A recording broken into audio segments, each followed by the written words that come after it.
Hi, welcome to Cybersecurity Crossroads, the intersection of information, technology, and people. We're here today at the NCSA and NASDAQ Cybersecurity Summit. And I'm joined by Gil Shwed. He's the co-founder and CEO of Checkpoint Software Technologies. He's joining us from Tel Aviv. My name is Lisa Plaggemier. I'm the Interim Executive Director of the National Cybersecurity Alliance. Gil, can you tell us a little bit about yourself and how you got to where you are today? Thank you. Hi, Lisa, and hi, everyone. It's a pleasure having all of you here. How I got to where I am. First time now for 28 years in Checkpoint. So most of my career has been in Checkpoint.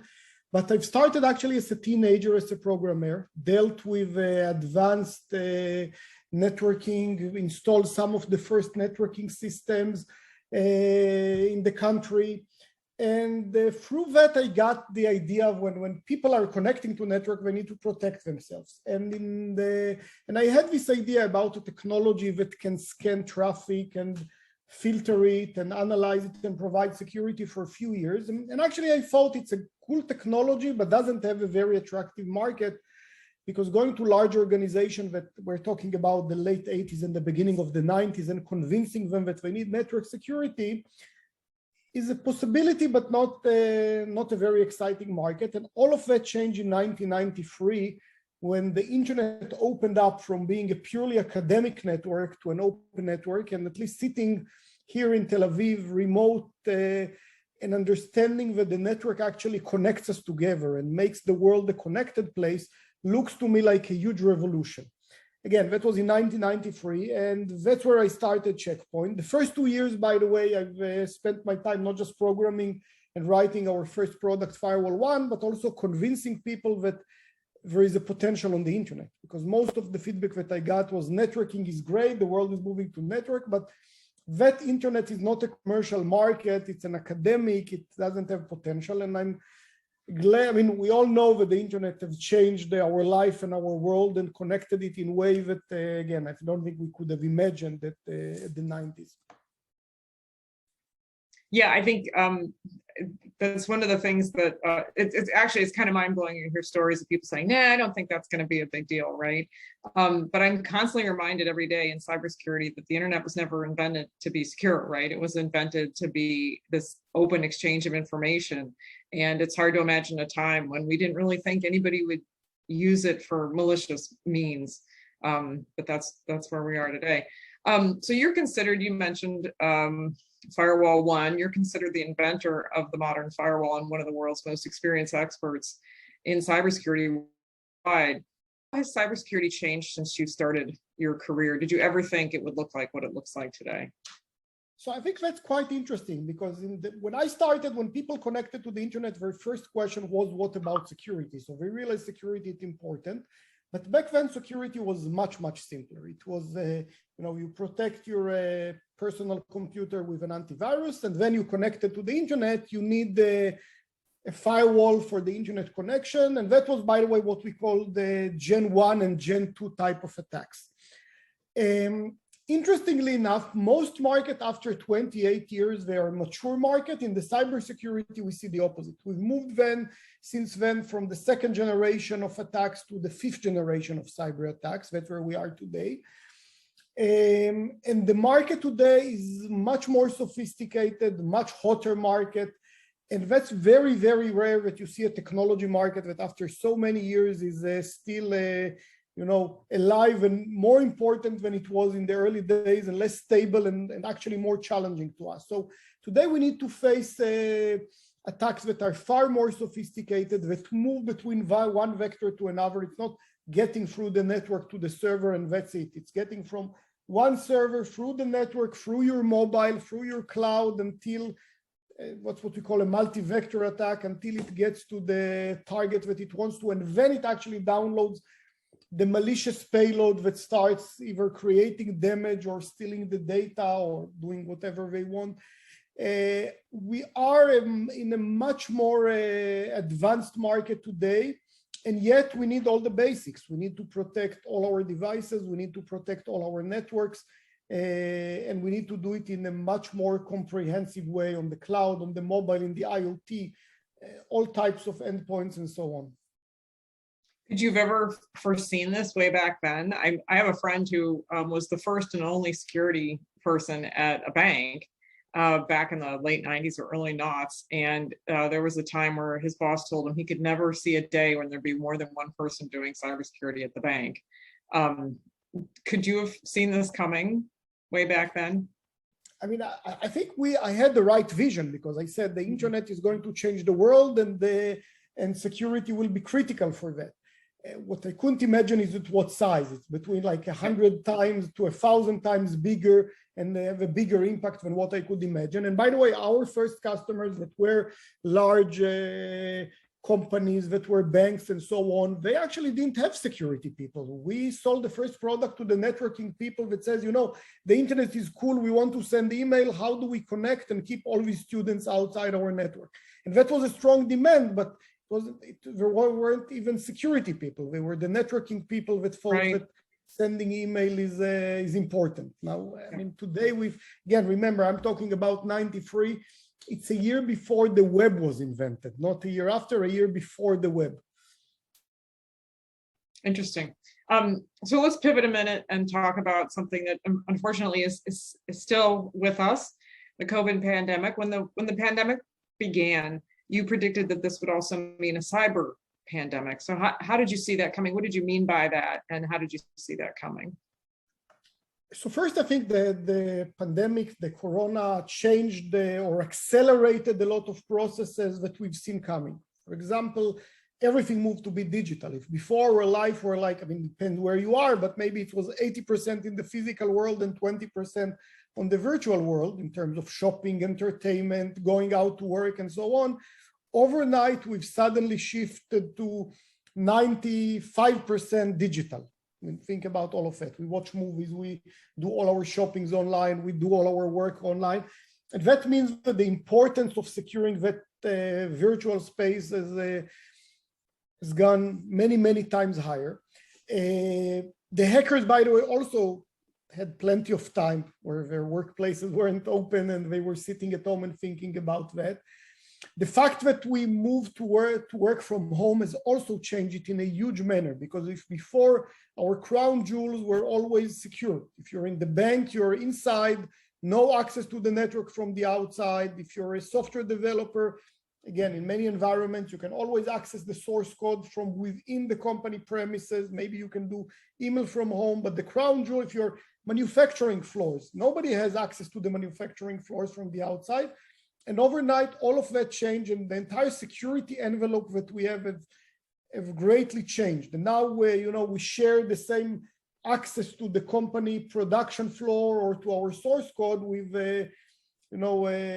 my daughter's teenage friends. We may be using the same computer at home. And that means that the potential for cyber attacks have gone way up. And again, all of that is happening when attacks are growing all the time and their sophistication is growing. And now just the hackers got the perfect opportunity to expand their horizon and to get to places that before it was almost impossible. Suddenly it can become possible. So I think that's kind of where we saw what we call the cyber pandemic. And that's still a big risk that we need to face, because the world is, infected with many, many networks of bots and other malware that's waiting to be activated and cause damages that it's very hard to imagine. Yeah, and it came with a lot of convenient social engineering triggers for the average user, right? Emails about the availability of PPE in the beginning, or availability of the vaccine, or it also came with a lot of emotional triggers that the bad guys can leverage. Tell me about the research that Check Point has done and the AI abilities you've got in this space. So clearly we have a very strong research arm that's trying to see what's going on in our world, and it's unbelievable what they find, because almost everything they touch, they see how vulnerable it is and how much attacks we got. We also got many, many sensors around the world that capture real world data and see what's going on in the world. And we've seen over the past few years a a huge increase of number of attacks. An average organization, for example, is being attacked 870 times per week, double the amount that it was a year and a half ago in 2020, before the pandemic. So clearly the number of attacks is growing. Ransomware attacks have doubled between last June and June 2020, again, almost double the amount of attacks. And we're seeing also the ransoms are going much, much higher. If you think about it, ransomware, it's like 3-4 years phenomena. At the beginning, ransomware attacks were, pay us $300, $700 on the computer, on consumers. Now it's became pay us $20 million or there will be no oil to the US East Coast. So clearly you can see that the attacks have moved from small, I wouldn't say amateur, but small consumer type attacks to huge attacks on our infrastructure. So clearly we see a huge increase on that. It's very hard to find them. It's very hard to detect them. We have today, just to give you the complexity of running security, we are running our products with about 60 security engines that can identify and stop attacks. Half of them, almost half of them, are now based on AI. So they can find patterns that before could have not been found. And this is huge amounts of data, because every piece of data that either we accept on our computer or running through our network is suspicious, and we have to analyze it. And I think what we found is mind-boggling. It's every piece of software, every piece of IoT or devices that we try to see have vulnerabilities in it, and the attackers are not blind to that. They know how to exploit it. And maybe even the worst part in that, but in the traditional war, we are in traditional defense. We know that, our enemies, usually, if you need to protect your home, you know that the burglar in the street is not very sophisticated. Their weapons are very, very basic. In cyberspace, the burglar in the street, first, it doesn't have to be in the same street. It can be usually on the other side of the world, so it's almost impossible to catch them.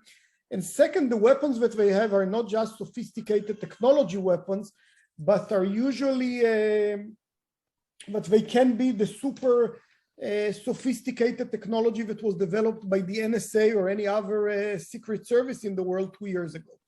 So they got the weapons that in the real world they couldn't imagine getting. So protecting ourselves is becoming a more and more challenging work every single day. Yeah, so technologies like AI have definitely made us more efficient and given us the ability to do more with fewer people. But the workforce shortage in our field continues to be a really hot topic, and something we want to cover in more depth today. Can you tell us about these statistics and where you think those numbers are going, the workforce shortage issue? So clearly, I think that we don't have enough skilled workforce. Actually, we hardly have. I would say we're not even at the basic level, because there are some estimates that estimate that we'll need 3.1 more million employees just in cybersecurity. This is not a number we can have. And also, one of the challenges in cybersecurity that I would be very blunt. Nobody really understands in depth all the different attack technologies and how they work. Even us that are, that are living the day and night, the level of sophistication is huge, and mainly it changes very, very rapidly. In other fields, you can say, I know this technology, I'm familiar with it, I'll run this technology. In cyber, it's not that you decide that, it's the hackers decide. If they move to a new attack techniques, they're setting the rules, not us. And that's one of the big challenges. And I think on one hand, we need to constantly grow the level of education that we bring to that from all levels, from even high school and college, to let people know how to, actually, we even have programs for kids that are much younger than that, how to beware in cyberspace, how to educate people how to understand cyber policies, how to run cyber software.